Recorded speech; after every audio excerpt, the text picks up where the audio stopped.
which is crazy. Wow, there's so many people. This is the most people I've ever had in a Zoom. I think like over 3,000 people signed up. Um, oh, people are saying they can't hear anything. Is that true? Can you hear me right now? Oh, no. Yeah, everyone can hear. Okay, great news. Well, I'm hearing a lot of I can hear you. Yeah, I think over 3,000 people signed up, which is wild. And I feel very sad for everyone that couldn't get in. But you guys were first come. You were the most eager, the most here, the most love. Yeah, and I really appreciate that. And I wanted to do something like this because I don't know if any of you were around. Um, wow, someone just told me it was 6,000 people signed up for this Zoom, and only 1,000 of you could obviously get in. So good, congratulations to yourself because you guys are the core team. But yeah, I don't know if anyone remembers, but we did something a little bit like this about, would it be 2 years ago? No, it would be a year and a half ago.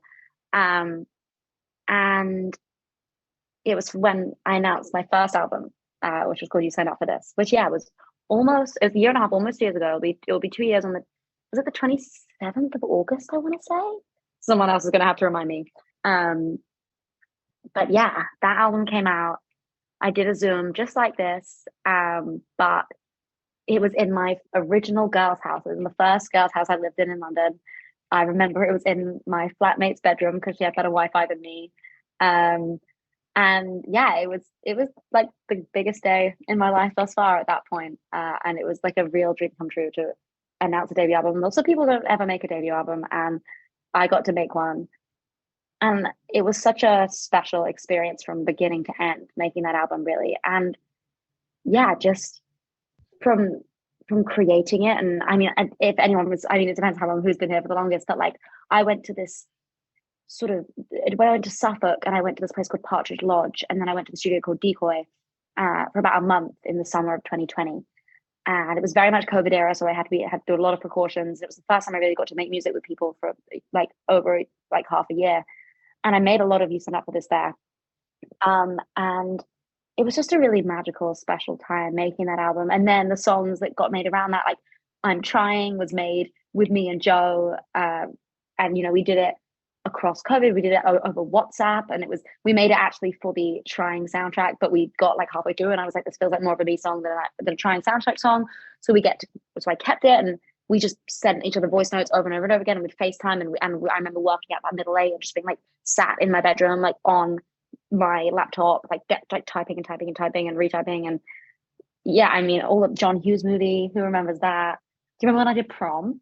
Did we do a prom together, all of us? That was so sweet. And I did that in the first girls' house. A lot of you signed up for this was in that first girls' house, which is really special as well. And obviously, girls' house. I know Mal's very triggered right now. I'm sorry, Mal.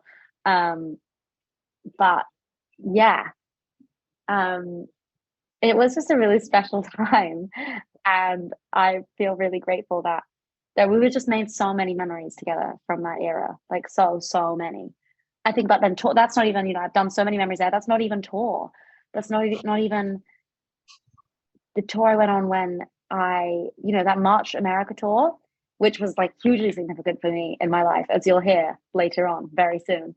It was hugely significant, and that tour and the North American tour, you signed up for this tour in last March, was the first time I did my a headline tour, like a long one like that, really ever. The first time I played that album, and I got to see the impact it had on other people, and I got to feel how everybody else felt.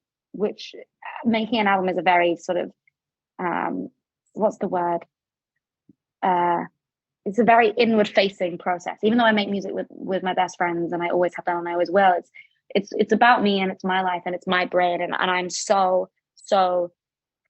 intertwined with it. The music is me, and I am the music, and so to take it on tour and to play it on stages around America and have people sort of and feel how other people felt it was just the craziest time. And not to mention that tour was wild anyway, for multiple reasons, of which again you'll hear all about very soon.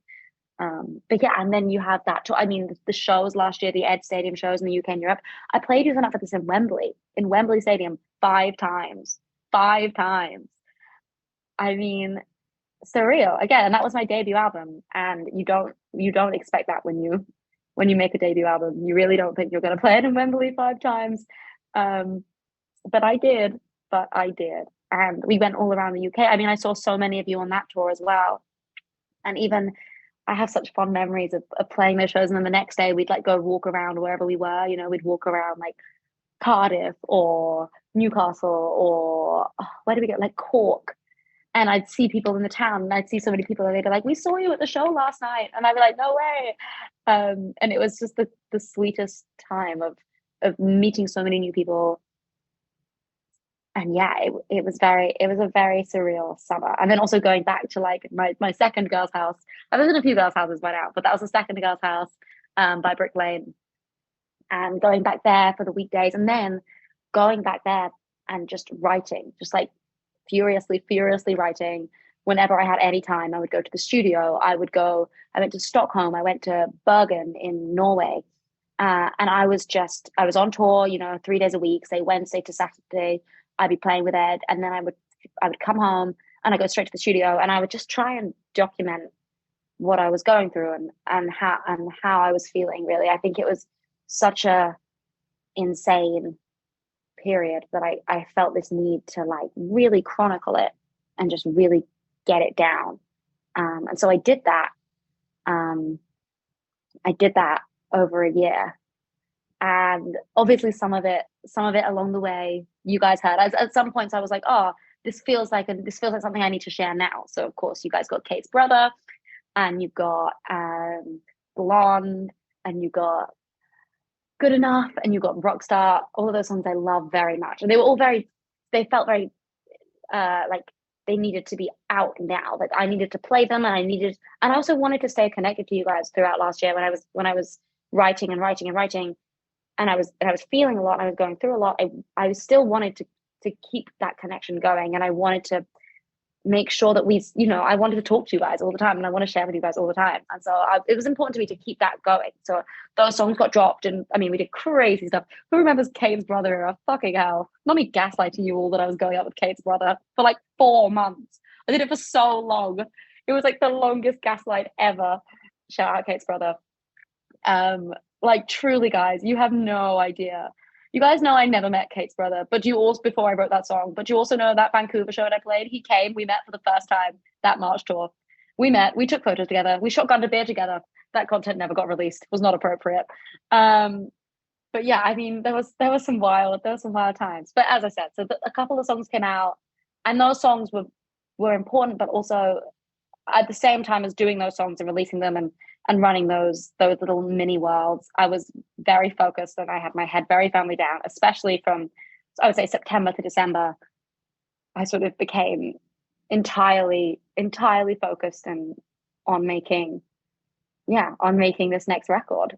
Um, and it was it was a process that's unlike any project I've made so far. I don't think I've ever put as much of myself in anything as I've ever made. I don't think I've ever been more truthful than I have been in this album. It really does explain. I mean, it's crazy. I've obviously played it to Vera and to Kate and to all of my friends, and we're all just sort of like incredulous at how at how factual it is. And it's wild because I write hundreds of songs, but it's interesting how the ones that I ended up becoming this album are just so there's just such an accurate reflection of how I lived and who I was and what I was going through. Um, and it's really amazing to listen back to it, as I do frequently all the time, and to think that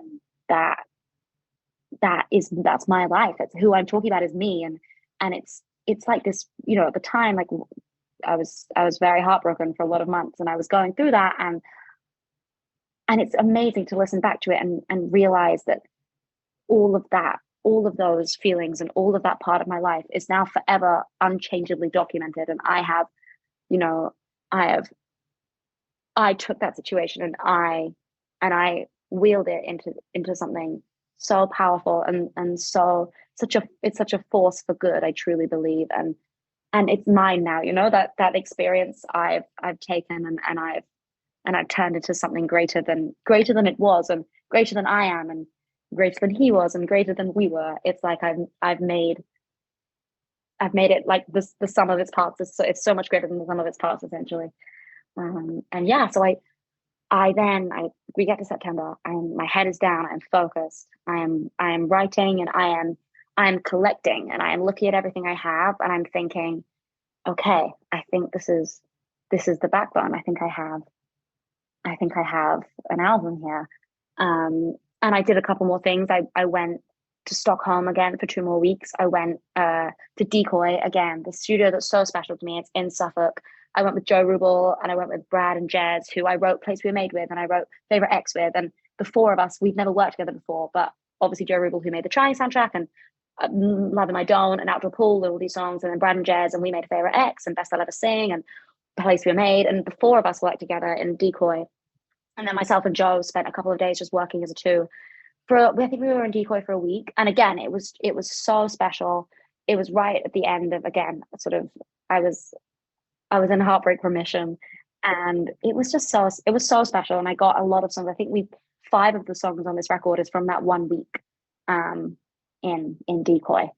And so yeah, we I went to Decoy. I went back to Bergen for a few days because I was really ill, but I knew I had to go. It was crazy. I had this. I was like, I know I have one song left in me, and I was really ill, so I had to cancel the first 2 days of my trip. But I ended up being like, no, I just have to go to Bergen. I just knew I did, so I went for 2 or 3 days, I think.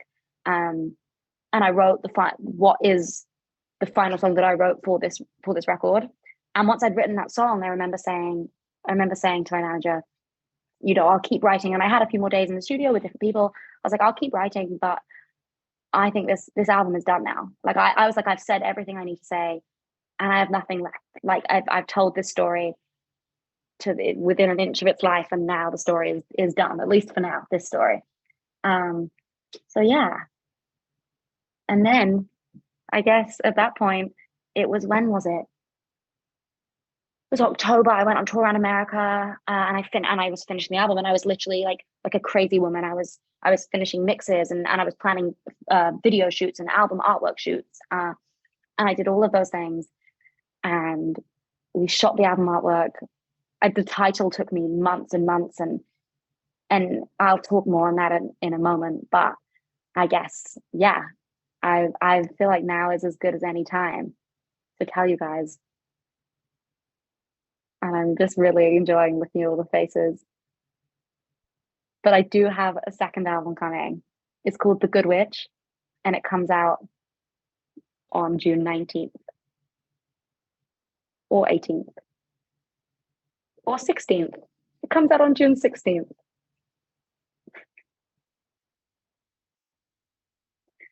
So there you go. Second album, June 16th, The Good Witch. It's so cool, guys. It's such a special moment to be able to share this with you all. Yeah, it's really cool. And I know you can't talk, but I'm reading the chat, and I'm seeing everybody go feral, and it's very cool. Um, and yeah, I mean, I'll explain it a little bit because we're here right now, so I might as well. Um, oh yeah, a track list. It's out too. You guys can see the track list as well. It's 15 songs. Um, the title track is The Good Witch, obviously. Um, and I mean, let me think. Let me see if I can do it from memory. You have The Good Witch. You have Coming of Age. You have Watch. You have Body Better. You have my track five, which is Want You Back. You then have The Band and I, which is a song about that March North American tour. If anyone went to that tour, you'll know a lot of this song. You have You're Just a Boy and I'm Kind of the Man. You have, let me think, what else? Lost the Breakup. You have Wendy, I want to say. You have Run. You have, what am I forgetting? Um, 2 weeks ago, BSC, Therapy, There It Goes, and History of Man. I did it. I did it all in one. Um, and yeah, that's the track list. 15 songs. some like again some facts that I'll just tell just you guys. Um, the title track, which is The Good Witch. I had, so again, I had a lot of different titles and ideas swirling for this album. And it wasn't like You Sign Up for This, where I only had that one title, which was You Sign Up for This, and that was the title throughout. I had multiple different ones and I changed my mind a lot. But, and again, I mean, there's a lot of like, something I'll explain as the album process goes on. By the end of the album process, there was a lot of things that felt sort of fated. And I can't really explain them and I don't know how they happened. And that's half of the reason why The Good Witch felt so fitting. But I had this title in my mind of The Good Witch, and I truthfully don't know where I got it from. It was sort of just it was in my mind. Again, fate. And I was in Decoy for that week, and I really wanted to write a title track. I feel so strongly that You Signed Up for This was such a perfect opening for the first album, and I wanted to do the same for the second album. And it was very important to me that I had this statement of intent to open an album with, that I was able to start my album saying who I was and what I was doing. And so I was with Joe again in Decoy for that whole week. And I think I wrote a couple of different songs and we were trying out different ideas, being like, could this be the title track? Could this be the title track? But I didn't have a title, so that was an issue. And then it got to the last day in Decoy. It was my last morning. And I just went to the piano and I was like, I know I have to do this here. I just knew I had to do it there. And I was sort of on the piano and Joe was doing something else. And I just sort of played what you'll hear as the first verse, the opening verse of The Good Witch. And I played it to Joe and I was like, okay, what if it's this? And we made a rough sketch of it. And then we just sat on it and I went on tour around America. And I said, when I came back, I said, Joe, I think this is the album. I think this is the album opener, but I think we need to make it more than it is. And so we wrote the rest of the song. And actually, really, again, another Good Witch fact is that the first album, You Signed Up for This, when I was in Decoy, that studio, You Signed Up for This was the last song I wrote that time in Decoy with Joe. And then skip 2 years later to a 2 years later summer, The Good Witch was the last song I wrote in Decoy, again with Joe. So essentially it mirrored the way I wrote the first album's opening track in a really special way. I'm sure you've now all seen the artwork, but I can show it to you in case you haven't left this Zoom because you're too afraid, which would make sense. So I'm gonna show you guys.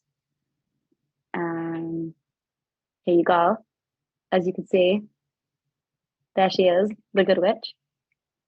And I can show you the track listing too. Let me get it up.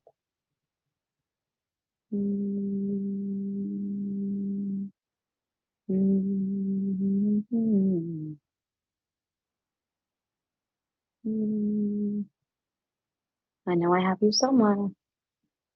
I know I have you somewhere.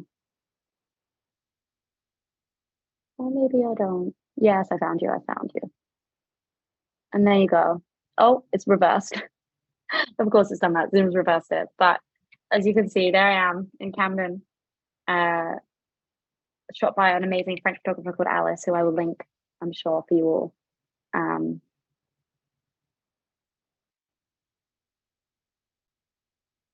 But yeah, there you go. There you have it. There's the artwork. There's the track listing. Body Better obviously is the first song from the album that's come out. There'll be how many singles? I know how many singles there'll be, but I don't know if you guys should know that yet. Maybe I'll keep that for me. But I'm so excited to see what songs everyone's claiming. I could see everyone already saying Wendy is their song. But yeah, I mean, it's available to pre-order now. And I would love it if you did that. I'm really excited for you to hear all these songs. My favorite right now are The Band and I and BFC and 2 weeks ago. But my favorites change all the time. And yeah, it's a lot of like, old familiar faces and names will be on a lot of these songs. I did 5 of them with Joe Rubel. Inez Dunn, who's like one of my best friends, she wrote 4 of them with me. Yeah. Okay. Thank you guys so much for coming. I hope you've had a good time. And I can't wait for this album to come out. It's going to be really fun, I think. Yeah, it's going to be crazy. Okay. Thank you guys. I love you all very much.